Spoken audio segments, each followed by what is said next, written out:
간밤에 새로 들어온 소식과 사람들의 관심을 끈 뉴스를 전해드리는 뉴스 열어보기 시간입니다. 먼저 서울신문입니다. 국경 봉쇄로 영국이 조기 브렉시트를 경험하게 됐다. 뉴욕타임스는 코로나19 사태로 전 세계에서 고립된 영국의 상황을 이렇게 표현했습니다. 최근 영국엔 전파력이 훨씬 높은 코로나 변종 바이러스가 퍼지면서 여객기와 열차는 물론 유럽 대륙을 잇는 주요 교역항인 도보항까지 폐쇄됐는데요. 갑자기 국경이 막히자 영국에서 프랑스로 넘어가려던 화물트럭 수천여 대가 켄트 지역 고속도로에 줄지어 늘어서는 진풍경도 벌어졌습니다. 뿐만 아니라 크리스마스 연휴를 앞두고 상추나 과일 같은 식료품 화물 배송이 막히면서 물류 대란에 대한 시민들의 두려움도 커지고 있다고 합니다. 다음은 국민일보입니다.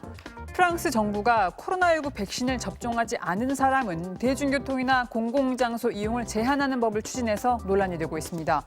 AFP 통신에 따르면 프랑스 정부는 코로나19 검사에서 음성 판정을 받거나 백신 접종 같은 예방 조치를 받았다는 증거를 제출한 사람에게만 특정 장소와 특정 활동을 허용해주는 법안을 준비 중이라는데요.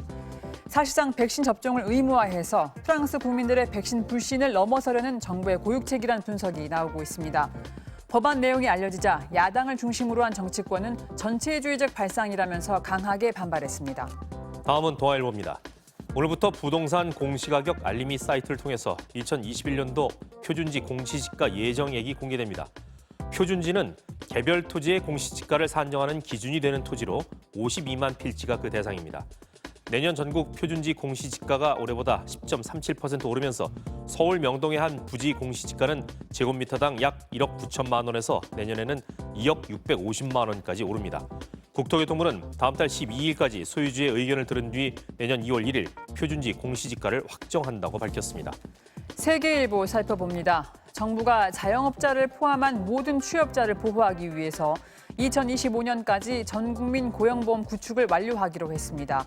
임금 근로자 중심인 고용보험 적용 대상을 넓혀서 일자리 취약계층을 보호하겠다는 취지라는데요. 정부가 발표한 고용보험 로드맵에 따르면 고용보험 대상은 예술인부터 자영업자까지 단계적으로 확대되고 이렇게 되면 2025년에는 고용보험 가입자가 2,100만 명까지 늘어나게 됩니다. 하지만 전 국민 고용보험이 시행되면 자영업자를 포함한 모든 취업자가 실업급여를 받을 수 있게 되면서 고용보험기금 사정에 따라 보험료 인상이 불가피할 것이라는 목소리도 나오고 있습니다. 다음은 한겨레입니다.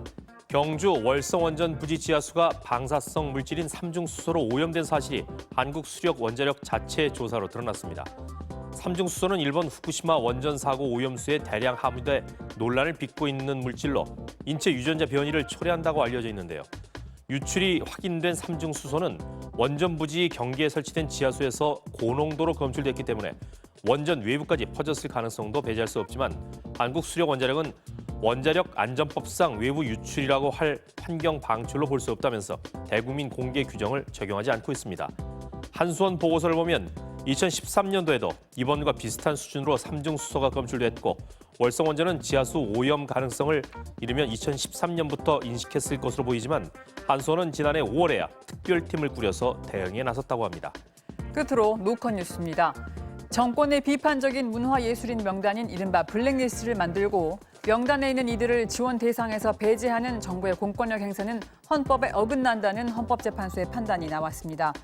헌법재판소는 서울연극협회 등이 박근혜 정부 인사들이 블랙리스트를 작성한 행위가 위헌임을 확인해달라면서 낸 헌법소원 심판에서 재판관 전원일치 의견으로 위헌 결정을 내렸는데요.